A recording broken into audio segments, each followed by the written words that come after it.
എല്ലാവർക്കും എൻ്റെ പുതിയ വീഡിയോയിലേക്ക് സ്വാഗതം. രാവിലെ 7:15 തന്നെ 2 സുഹൃത്തുക്കളോടൊപ്പം ഞാൻ റെയിൽവേ സ്റ്റേഷനിലെത്തി.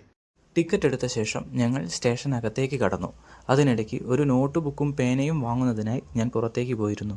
കടകളൊന്നും തുറക്കാത്തതിനാൽ ബുക്കും പേനയും കിട്ടാതെ സ്റ്റേഷനിലേക്ക് എനിക്ക് മടങ്ങേണ്ടി വന്നു. വളരെ കുറച്ച് ആളുകൾ മാത്രമേ പ്ലാറ്റ്ഫോമിൽ അപ്പോൾ ഉണ്ടായിരുന്നുള്ളൂ. അതിരാവിലെ ആണെങ്കിലും അത്യാവശ്യം നല്ല ചൂട് തന്നെ അന്തരീക്ഷത്തിൽ അനുഭവപ്പെട്ടിരുന്നു. അതുകൊണ്ട് തന്നെ ഫാനിന് ചുവട്ടിലെ സീറ്റിലിരിക്കുന്ന സുഹൃത്തുക്കളെ കണ്ടപ്പോൾ എനിക്ക് ആശ്വാസം തോന്നി. അനീഷും ഷിജിനും ഇവരുടെ കൂടെയാണ് എൻ്റെ 2 ദിവസത്തെ യാത്ര. ഇതാണ് ഞങ്ങളുടെ കൊയിലാണ്ടി റെയിൽവേ സ്റ്റേഷൻ. കോഴിക്കോട് ജില്ലയിലെ പ്രധാനപ്പെട്ട സ്റ്റേഷനുകളിൽ ഒന്നാണ് കൊയിലാണ്ടി റെയിൽവേ സ്റ്റേഷൻ. 3 പ്ലാറ്റ്ഫോമുകളുള്ള ഈ സ്റ്റേഷനിൽ നിന്നും ഡൽഹി, മുംബൈ, ചെന്നൈ, ട്രിവാൻഡ്രം, കൊച്ചി, കോയമ്പത്തൂർ എന്നിവിടങ്ങളിലേക്കുള്ള തീവണ്ടികൾ ലഭ്യമാണ്.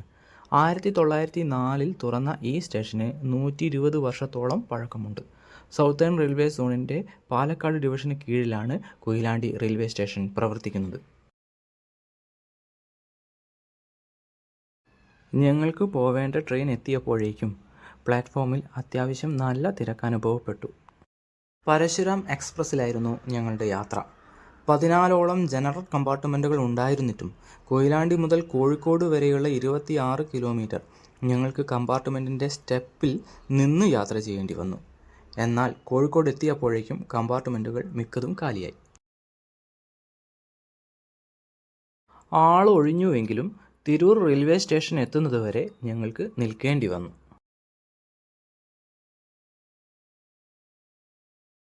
സീറ്റ് കിട്ടിയപ്പോൾ സമാധാനം. ഇനിയുള്ള 6 മണിക്കൂറോളം നീളുന്ന യാത്ര ഇരുന്നും പുറം കാഴ്ചകൾ കണ്ടും ആസ്വദിച്ച് മുന്നോട്ട് പോകാം. ഇനി ഞങ്ങളുടെ യാത്ര എങ്ങോട്ടാണെന്ന് പറയാം. വർഷത്തിൽ ഒരിക്കൽ മാത്രം നട തുറക്കുന്ന കേരളത്തിലെ ഇടുക്കി ജില്ലയിലെ കുമളിയിൽ സ്ഥിതി ചെയ്യുന്ന മംഗളദായിനി സങ്കല്പത്തിലുള്ള ഭദ്രകാളി പ്രതിഷ്ഠയുള്ള മംഗളാദേവി ക്ഷേത്രത്തിലേക്കാണ് ഞങ്ങൾ യാത്ര ചെയ്തുകൊണ്ടിരിക്കുന്നത്. ഒരു വർഷം മുൻപ് അനീഷ് ഈ ക്ഷേത്രത്തെപ്പറ്റിയും അവിടുത്തെ പ്രത്യേകതകളെപ്പറ്റിയും പറഞ്ഞു കേട്ടപ്പോൾ പോകാമെന്ന് തീരുമാനിച്ചതായിരുന്നു. എന്തൊക്കെയോ കാരണങ്ങൾ കൊണ്ട് അന്ന് നടക്കാതെ പോയി. എന്നാൽ ഈ വർഷമായപ്പോഴേക്കും അനീഷ് വീണ്ടും ഈ കാര്യം ഓർമ്മപ്പെടുത്തുകയും അതിലേക്ക് മൂന്നാമതൊരാളായ ഷിജിൻ കടന്നു വരികയും അങ്ങനെ ഇവിടം വരെ എത്തുകയും ചെയ്തിരിക്കുന്നു.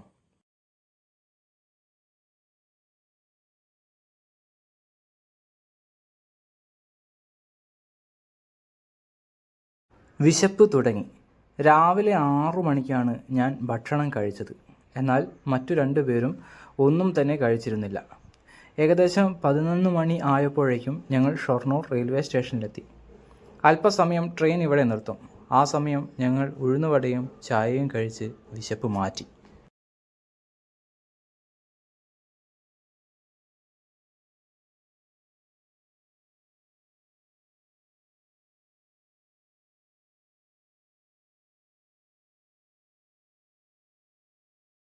യാത്ര തുടർന്നു.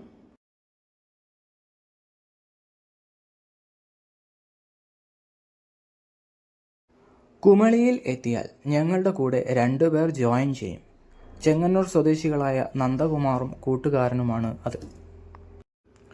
അനീഷ് ഫേസ്ബുക്ക് വഴി പരിചയപ്പെട്ട വ്യക്തിയാണ് നന്ദകുമാർ. ഒരുപാട് തവണ മംഗളാദേവി ക്ഷേത്രത്തിലെ ഉത്സവത്തിന് പങ്കെടുത്ത വ്യക്തിയാണ്. ഈ നന്ദകുമാർ വഴിയാണ് അനീഷ് കണ്ണകി ക്ഷേത്രത്തിൻ്റെ വിശദാംശങ്ങൾ അറിയുന്നത്. കുമളിയിലെത്തിയാൽ ഞങ്ങൾക്ക് തങ്ങാനുള്ള മുറി ശരിയാക്കി തരുന്നത് നന്ദകുമാറാണ്. വാട്സപ്പിൽ സ്റ്റാറ്റസ് ഇടാൻ വേണ്ടി ഷിജിൻ പുറത്തെ കാഴ്ചകൾ മൊബൈൽ ഫോൺ ക്യാമറ കൊണ്ട് പകർത്തുന്നുണ്ട്.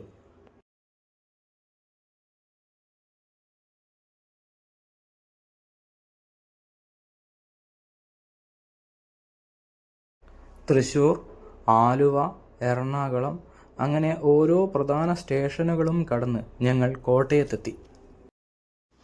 സമയം ഏകദേശം 3:30 കഴിഞ്ഞിരുന്നു. നോട്ട് ബുക്കും പേനയും കോട്ടയം റെയിൽവേ സ്റ്റേഷനിലെത്തിയപ്പോൾ ഞാൻ വാങ്ങിച്ചു.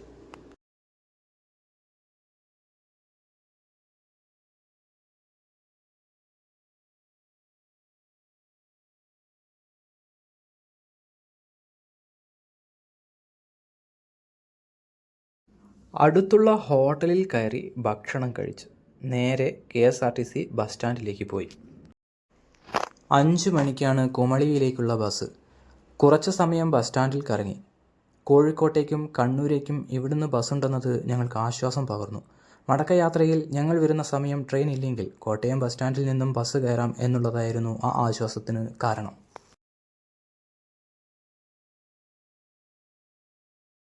കുമളിയിലേക്കുള്ള ബസ് വന്നു.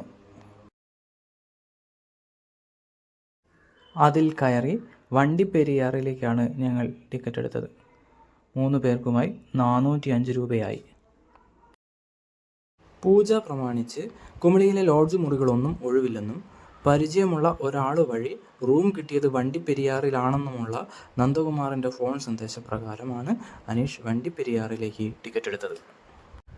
കോട്ടയത്തും നിന്ന് 3 മണിക്കൂറോളം യാത്ര ചെയ്താലാണ് വണ്ടിപ്പെരിയാറിൽ എത്തുക. നന്ദകുമാറും സുഹൃത്തും ചെങ്ങന്നൂരിൽ നിന്നും യാത്ര പുറപ്പെട്ടു കഴിഞ്ഞു. ഗവി വഴി വരുന്ന അവരും ഞങ്ങളും ഏകദേശം ഒരേ സമയത്താണ് വണ്ടിപ്പെരിയാറിൽ എത്തുക. പോവുന്ന വഴിയിൽ 5 മിനിറ്റോളം നീണ്ട ശക്തമായ മഴ പെയ്തു. ഒരുപാട് വളവുകളുള്ള റോഡിലൂടെ അനായാസേന ഡ്രൈവർ ബസ്സിനെ മുന്നോട്ട് കൊണ്ടുപോയി.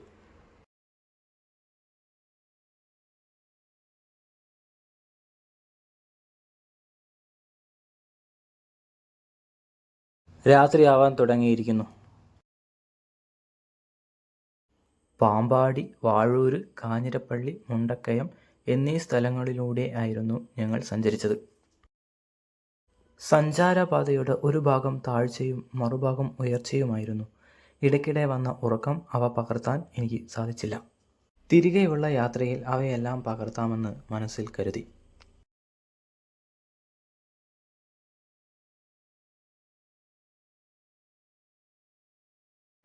പുറം കാഴ്ചകൾ തെളിഞ്ഞു കാണാൻ പറ്റാത്ത വിധം രാത്രി മാറി. ഏകദേശം 8:30 ആവുമ്പോഴേക്കും ഞങ്ങൾ വണ്ടിപ്പെരിയാറിലെത്തി. ഞങ്ങൾക്ക് മുമ്പേ നന്ദകുമാറും സുഹൃത്തും വണ്ടിപ്പെരിയാറിലെത്തിയിരുന്നു. ഞങ്ങൾ വണ്ടിപ്പെരിയാറിൽ ബസ് ഇറങ്ങി. അപ്പോഴേക്കും നന്ദകുമാർ വന്നു ഞങ്ങളെ റൂമിലേക്ക് കൂട്ടിക്കൊണ്ടുപോയി. ഞങ്ങൾ വണ്ടിപ്പെരിയാറിൽ ബസ് ഇറങ്ങിയപ്പോൾ സിബിൻ എന്ന പയ്യൻ നന്ദകുമാറിൻ്റെ കൂടെ ഉണ്ടായിരുന്നു. ഞങ്ങളെ പരിചയപ്പെട്ട ശേഷം പുലർച്ചെ കാറുമായി വരാമെന്നും പറഞ്ഞ് അവൻ തിരികെ പോയി. 2ാം നിലയിലായിരുന്നു ഞങ്ങൾക്ക് കിട്ടിയ റൂം.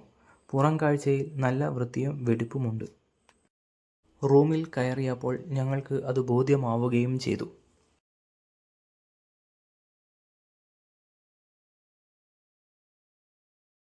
കുളിച്ചതിനു ശേഷം എല്ലാവരും താഴെയുള്ള തട്ടുകടയിലേക്ക് ഭക്ഷണം കഴിക്കാനിറങ്ങി. കടയ്ക്ക് മുമ്പിലൊരു പെട്ടിക്കട. അവിടെ ഒരു തമിഴ് സ്ത്രീ നല്ല ചൂടുദോശ ഉണ്ടാക്കുന്നു. ഓർഡർ കൊടുത്തു ഞങ്ങൾ ഇരുന്നു.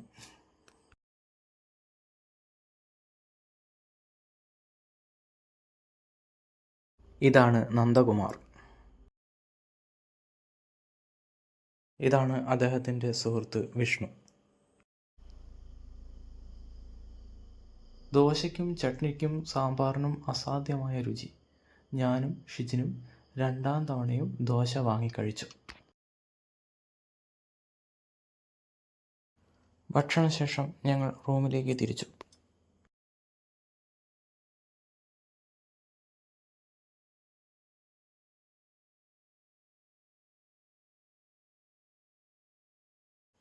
ഞങ്ങളുടെ 5 പേരുടെയും ഉറക്കം ഇന്ന് ഈ റൂമിലാണ്.